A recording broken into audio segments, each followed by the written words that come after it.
जय जगन्नाथ लामडा आपण मानकु फूलतोड़ा मनरशांति.com YouTube channel को स्वागत जनाऊँगी। आज मु आपण मानकु आमिष एवं निरामिष विषय रे जहाँ भी अल्प होते जानी आपण मध्य जानी ता विषय किछि कहया पई जाउछि।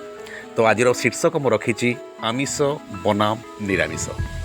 तो प्रथमे आमे जानिबा जे क्या आम आमिष कहवा और क्या निरामिष कहवा। अधिकांश लोक भितर गोटे किसी गोटे रहे माने चिंताधारा रहे जे आम कौ जिनस को आमिष कहवा कौ जिनस को निरामिष कहवा। तो सेमिति किसी श्रेणीभुक्त अच्छी कि प्रकृति आमिष निरामिष ना सबू खाद्य जाए। तो सेटा कौन प्रकृति से विषय जत्किंचित मुझे कहवाई चेष्टा करुँची। तो साधारणतः भाव में आम जदि बुझा चेष्टा करवा तो आमिष और निरामिष उभय थिरे जीवनी शक्ति थाए। आमिष एवं निरामिष उभय थिरे जीवनी शक्ति थाए। तेणु तो आमर वृद्धि हुए। आमे से खाद्य खाइबा फल आम शरीर कोष गठन हुए एवं आमर वृद्धि हुए। तेणु उभय थिरे जीवनी शक्ति थाए। तेणु सेटा आम शरीर वृद्धि करिबारे सहाय्य करे।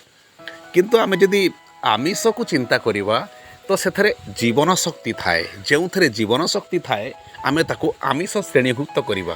किंतु किछि जिनस अछि जेमती गछरे मध्य जीवन शक्ति थाए किंतु आमे गछ को आमिष कहूना कहीं कहूना सेटा मध्य मु आपनको बुझेइबी। तो साधारणतः आमे गोटे जिनस को जीवा प्रथमे जे जो थे जीवन थाए आमे ताको आमिष कहू। जो थे जीवनी शक्ति थाए ताको आमे निरामिष कहू बा जीवनी शक्ति उभय रे थाए। आमिष निरामिष उभय रे जीवनी शक्ति थाए। तो कौन होची ना साधारणतः आम गोटे छोटिया जिनस को उदाहरण को नवा क्षीर आउ अंडा उभय थिरे जीवनी शक्ति अच्छी।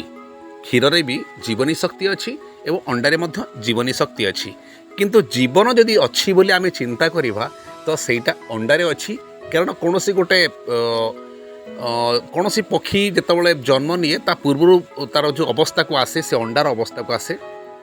अंडा पर कौन सी गोटे शावक हुए तो ता भितरे जो गैप रहे से भितरे ता भितरे जीवन सृष्टि होता है अंडा भितरे। तेणुक अंडाटा को आम आमिष कहू। किंतु क्षीर रे कौन जीवन शक्ति न थाए किंतु जीवनी शक्ति थाए। तेणु आम क्षीरटा को निरामिष कहू। किंतु से क्षीर मध्य किछि समय पई आमिष हुए। यही कथा को किछि लोक मध्य मोर पसंद करेनि। एक्चुअली सत आज्ञा क्षीर मध्य किछि समय पई आमिष हुए।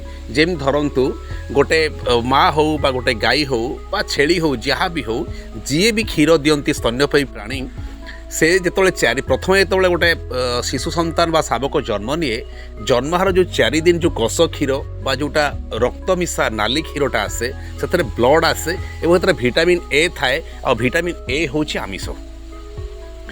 तो से जिनसटा जेहेतु 4 दिन पर्यंत आसे किंतु सेटा हूँ गोटे छुआपाई इंपोर्टाट जिनस ईश्वरंकर दान।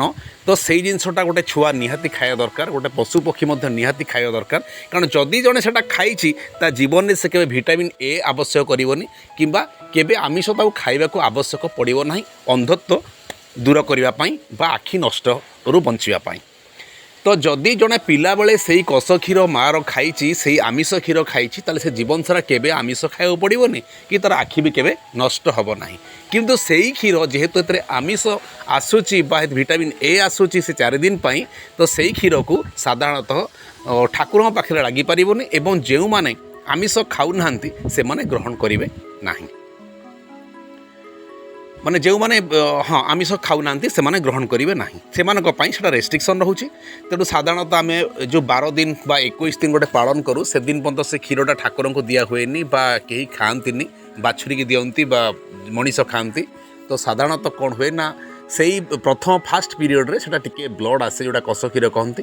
तेणु से किंतु ईश्वरंकर जदि कहीं गोटे रूप थाए से हूँ माँ।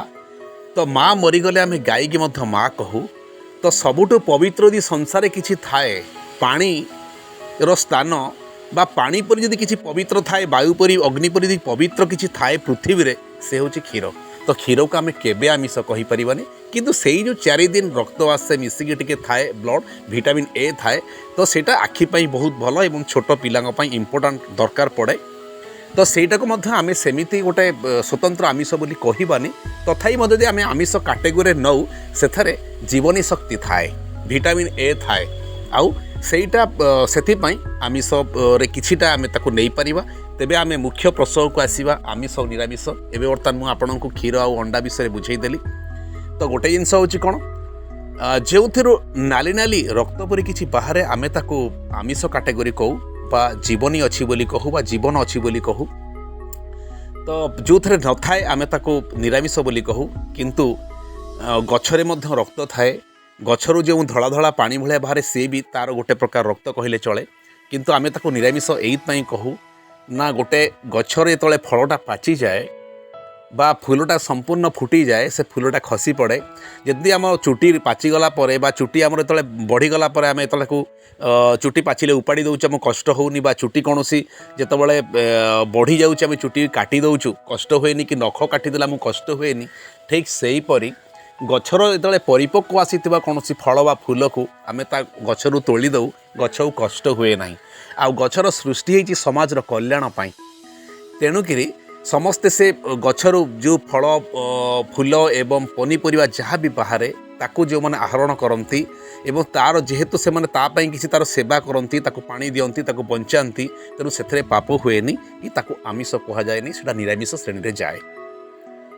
ଏପଟେ ଆମେ କ୍ଷୀର କଥା ଦେଖିବା ତ ଗାଈର ଆମେ ଯତ୍ନ ନେଉଛୁ। ଗାଈ ତାପରେ ବାଛୁରୀ ଯେତିକି ଖାଇବା କଥା ତାଠୁ ଯଦି ଅଧିକ ମାନେ ଭଗବାନ ଦେଇଥାନ୍ତି ଗାଈର ସ୍ତନରେ କ୍ଷୀର, ଯାହାଫଳରେ ସେଇଟା ମଣିଷର କଲ୍ୟାଣରେ ଆସିବ, ସମାଜର କଲ୍ୟାଣରେ ଆସିବ।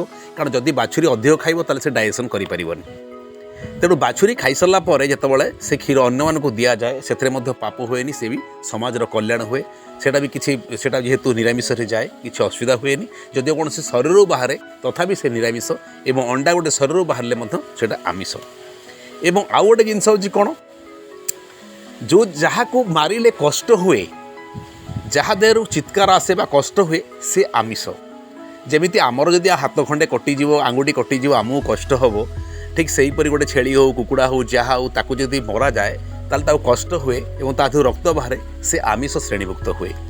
ଗଛକୁ ମଧ୍ୟ କଷ୍ଟ ହୁଏ, ଯଦି ଆମେ ତା'ର କୌଣସି ଗୋଟେ ଡାଳକୁ ଭାଙ୍ଗିଦେବା ତାକୁ ମଧ୍ୟ କଷ୍ଟ ହୁଏ, ଯଦିଓ ସେ ଆୱାଜ କରିପାରେ ନାହିଁ, କିନ୍ତୁ ତାକୁ ନିରାମିଷ ଆମେ କହିପାରିବା। କାହିଁକି ନା ଆମେ ତା'ର କୌଣସି ଗୋଟେ ସମ୍ପୂର୍ଣ୍ଣ ଗଛଟାକୁ ନଷ୍ଟ କରୁନୁ।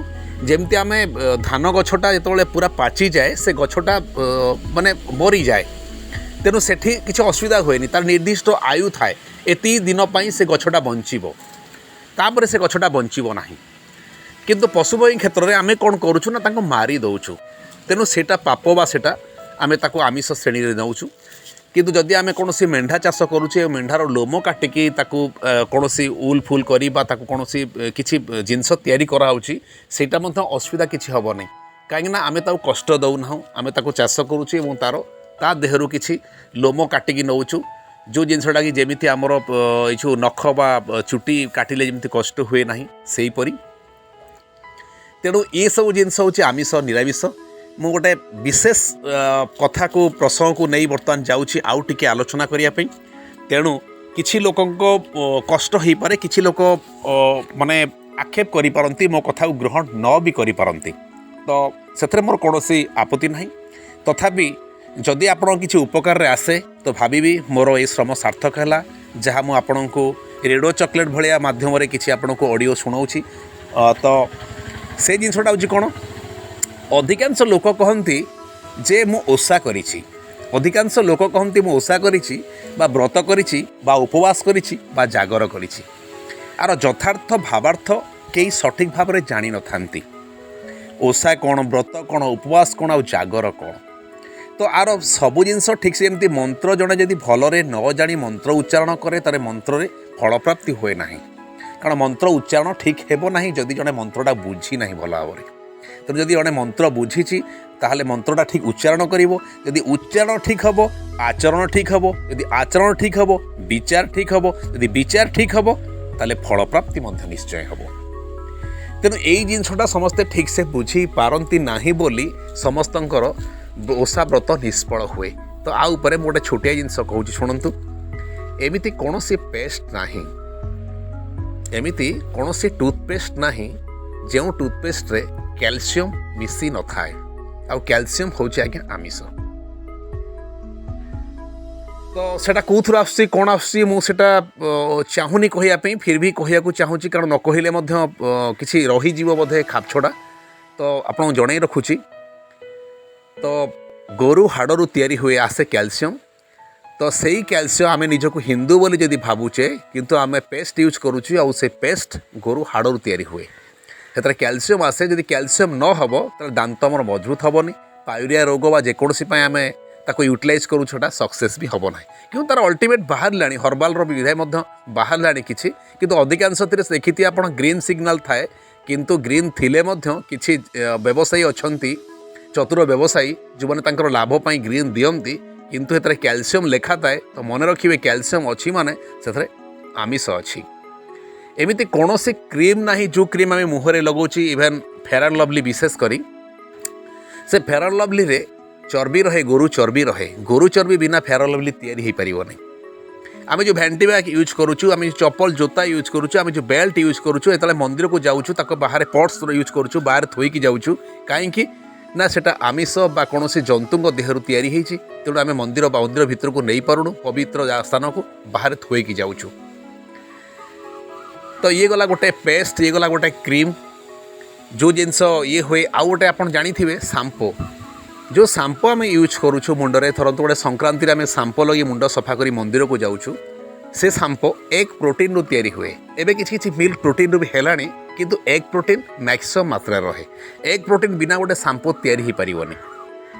आम जो केक खाऊ देखी अधिकांश केक रे रेड चिन्ह थाए तो एथुर आप जापर अंडा पड़े तो से जो रेड चिन्ह थाए।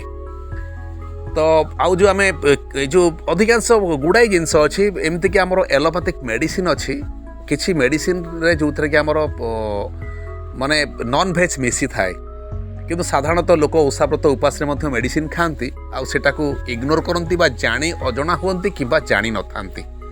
आपड़ जो सॉफ्ट जिलाटिन कैप्सूल खाऊँ विटामिन खाऊँ तो आप जो खाऊँ ओमेगा 3 खाऊँ आपण ये विटामिन ए खाऊँ सल्यूशन बा विटामिन ए रो कैप्सूल खाऊँ अधारकणा जेकोसी आप आखिर कौन सी दुर्बलता खाऊँ ये सबू उपरे गोटे सॉफ्ट जिलाटिन गोटे कोटिंग थाए जमती आम पिता लगे बोली कैप्सूल पर गोटे कभर रहे एटा प्लास्टिक भाई आप भावती एटा प्लास्टिक नुहे रबर नुहे ताको सॉफ्ट जिलाटिन जेली टाइप गोटे जिनस आउ सेटा नॉन भेज रु तैयारी हुए।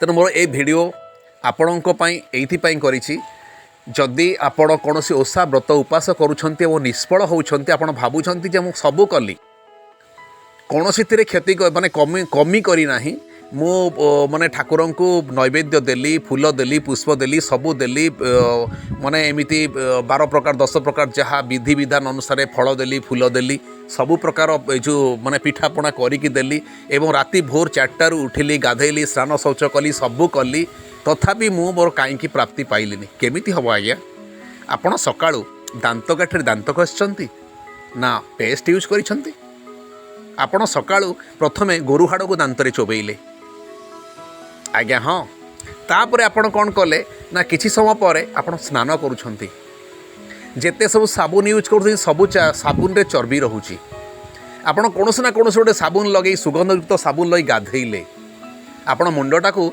चुटीटा को फुरफुर कर उड़िया सुंदर देखा जाए आपण सांपो यूज कले जो थे एग प्रोटीन रहुची आपण गाधे सारे सब काम सारी सारे आपण मुहरे क्रीम लगेइले जो क्रीम रे मध्य नॉन भेज रोची चर्बी रोची गोरु चर्बी रोची आपण से दिन अरुआ खाउछंती किंतु आपण सकाळ उठला मात्रे गोरु हाड़ चोबेइले डायरेक्ट नहले मध्य इनडायरेक्ट हिंदू हे मध्य मुस्लिम रो आचरण आपण कले आपण कहउछंती मु निष्फल काईकी हेली विचार आपणकर मत मोर रहुची बहुत बहुत धन्यवाद। जय जगन्नाथ।